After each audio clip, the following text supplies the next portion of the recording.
अच्छा, नेक्स्ट हमारा जो है ना वो है कि आपने स्टोर का नेम क्या रखना है। अब स्टोर का नेम कोशिश करें कि एक वर्ड के ऊपर आपका नेम हो, ठीक है। वो ये जस्ट वन वर्ड का आपका नेम होना चाहिए। कोशिश यही करनी है, जस्ट वन वर्ड का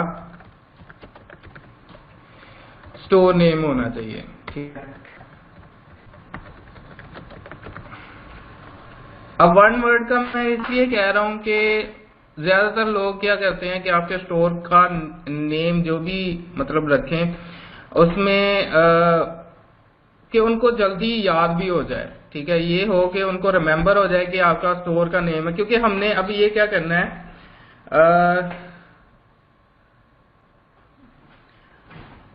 उसको सिर्फ ये बताना है कि जो हमने यहाँ पर एसईओ नहीं करनी, ठीक है। हमने स्टोर की एसईओ नहीं करनी, ना ही हमने कोई गूगल के ऊपर उसको रैंकिंग करनी है, ना किसी किस्म की कोई मतलब उसके ऊपर ऑन पेज ऑफ पेज, मतलब इसमें हमने पढ़ना ही नहीं है। क्योंकि हमारा काम यहाँ पर सोशल मीडिया से ट्रैफिक लेना है, ठीक है। सो सोशल मीडिया से ट्रैफिक लेने के लिए हमने कोई इस तरह का नेम रखना है कि जो एक नेम का हो, सिर्फ एक दफा पढ़ने से उसको याद हो जाए। जो हमारी साइट के ऊपर आए वो फौरन उसको रिमेम्बर कर ले कि हाँ यार ये स्टोर था, ठीक है, या बाय किया था, या उसने जो भी था। हमने कोई लंबा चौड़ा नाम ना रखें, ठीक है। रख सकते हैं लेकिन कोशिश करें एक नेम हो। अब मैं जब स्टोर की सिलेक्शन यानी कि नेम की सिलेक्शन करता हूं तो मैं क्या करता हूं, एक साइट है random list of random words, ठीक है। यहां पे जाएं। अब हर इतनी वोकैबुलरी तो होती नहीं है हर इंसान की कि आप जो है ना उसमें देखना। अगर आप लोग आपकी वोकैबुलरी अच्छी है और आपको वर्ड्स अच्छे अच्छे आते हैं तो आप उसको कर सकते हैं, यूज कर सकते हैं। कोई वर्ड मतलब देखें ऐसा यूनिक हो और जो जल्दी रिमेम्बर हो जाए और उसकी डोमेन भी अवेलेबल हो। मेन चीज कि उसकी डोमेन अवेलेबल होनी चाहिए। अच्छा, यहाँ पर आ जाए और उसके बाद लिस्ट ऑफ रैंडम वर्ड्स पे आता हूँ और फिर आपने क्या करना है, जनरेट पे क्लिक करना है। जनरेट पे क्लिक करेंगे तो आपको कुछ इस तरह के वर्ड्स जी बिल्कुल .com की डोमेन लेनी है आपने।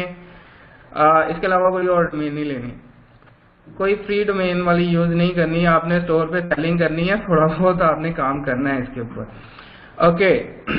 अच्छा, ये इसके बाद आपको कुछ जो है ना वर्ड्स मिलेंगे, लिस्ट ऑफ रैंडम वर्ड्स। आपने क्या करना है, इसमें से कुछ जो आपको मतलब एक एक वर्ड के वर्ड्स नजर आ रहे हैं और आपको लगता है ये जल्दी रिमेम्बर होने वाले हैं, तो आप इसको कॉपी करो और इसके मीनिंग्स चेक करो गूगल के ऊपर, ठीक है, कि इसके मीनिंग्स क्या है।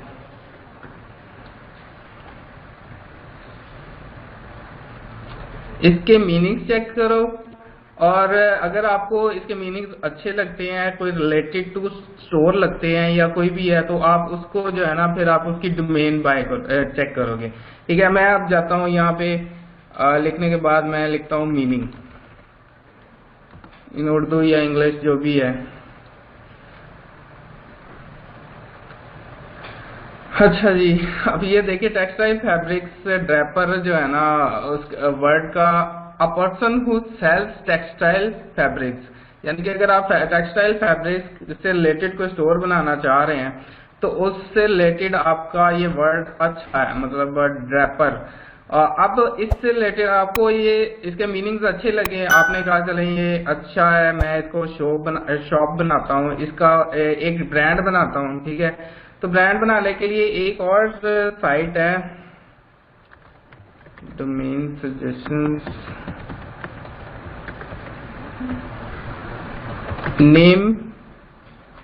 nameash.com, ठीक है। अब इसका ऑब्वियसली ये अवेलेबल नहीं होगा, ठीक है। .com के अंदर ये नंबर मेरे ख्याल में ये डोमेन अवेलेबल नहीं होगी। हमने यहाँ पर आना है nameash.com, ठीक है। और यहाँ पर हमें कुछ सजेशंस मिलेंगी कि आप अपनी डोमेन बना सकते, मतलब ब्रांड बना सकते हैं। हमने यहाँ पर आकर क्या करना है, इसको लिखना है और उसके बाद आप इसको जनरेट कर दें। ये कुछ आपको सजेशन देगा, ठीक है। आपको एसईओ से रिलेटेड भी सजेशन देगा, मिक्स सजेशंस भी देगा, और ये सारी चीजें आपको प्रोवाइड करेगा, ठीक है। तो ये अभी कंप्लीट होती है इसकी सर्चिंग, तो हम इसको फर्दर जो है ना हम चेक करेंगे कि कौन सा थी। अब ये साथ साथ आपको ये भी बता रहा है कि इसकी अवेलेबल है डोमेन या नहीं, वो भी .com में। सो हमें GoDaddy पे जो है ना यहाँ पे अपना जो भी नेम है वो वर्ड है वो आप यहाँ पुट करना, और उसके बाद आपको आइडिया हो जाएगा कौन सी आप मतलब डोमेन अवेलेबल है या नहीं। अगर तो अवेलेबल है तो आप सिंपली वो बाय कर लें, अदरवाइज आपको वो सजेशन दे देगा मिक्स टाइप, ड्रेपर्सियन और ड्रेपरली, इस तरह की वो कुछ आपको सजेशन दे रहा है नीचे, ठीक है। आईडी एसईओ से रिलेटेड भी है, मीन ड्रेपर और टॉप ड्रेपर, और इसके बाद कॉड ड्रेपर, इस तरह की जो है ना ये काफी सजेशन यहाँ से मिल रही हैं। अब मैं थोड़ा सा इसको थोड़ा डिफरेंट करता हूँ कि मैं इसके इसका जो है ना वर्ड का स्पीकिंग सेम ही रहे, ठीक है, और वर्ड में जो मतलब अल्फाबेट है वो थोड़ा चेंज करने की कोशिश करता होता हूँ। लाइक इसको मैं ये कर देता हूँ, चेक करते हैं अवेलेबल है या नहीं है। मैंने डबल आर लगा दिया, स्टिल अवेलेबल नहीं है, और इसके अंदर मैं डबल पी लगा के देखता हूँ।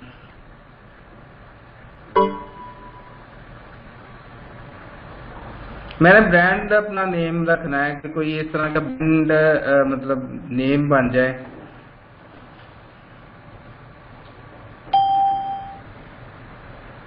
इसको मैं ई को निकाल देता हूँ। अभी भी देखें तो सेम ही है, मतलब आप उसकी स्पीक अगर करें तो सेम ही बन रहा है, स्पीकिंग में भी उसका वर्ड जो है ना सेम ही बन रहा है। तो मैंने ऐसा कुछ नेम कोशिश करना है कि जिससे जो है ना ये डोमेन अवेलेबल निकले, जिस तरह ये अब निकल आई है किसी तरह की जो है ना वो डोमेन अवेलेबल है, ठीक है। तो एक वर्ड का मीनिंग आप मतलब रखना है, और वर्ड का आपने डोमेन जिसमें आपको मिल जाए वो आपने यहाँ से फाइंड आउट करनी है।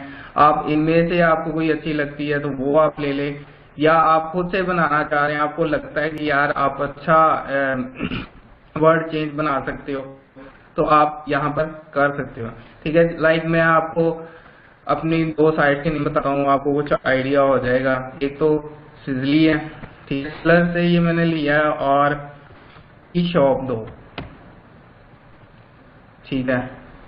ये दो वर्ड्स आप लोगों के लिए मतलब है कि एज ए सैंपल के तौर पर। फिर हम इन वेबसाइट के ऊपर भी मैं आपको थोड़ा सा बताऊंगा कि इनके ऊपर मैं कैसे काम कर रहा हूँ, ये वो ना हर चीज, ठीक है। तो ये दो वर्ड्स आपको बताए हैं कि सिंपल वर्ड्स हैं, लाइक सिजली, कोई भी वर्ड 3-4 में आपको इजीली जो है ना कर सकते हैं, आप इसको रिमेम्बर हो सकता है। और ई शॉप 2 ये भी जो है ना इजीली आपको रिमेम्बर हो सकता है। तो इस तरह के आपने वर्ड्स कोशिश करनी है कि जो आप इजीली रिमेम्बर कर सके, यूजर जो भी आए वो आपने रखने हैं। ठीक हो गया? ओके, यहाँ तक क्लियर हो गया आप सबको? स्टोर सिलेक्शन, उसके बाद स्टोर नेम,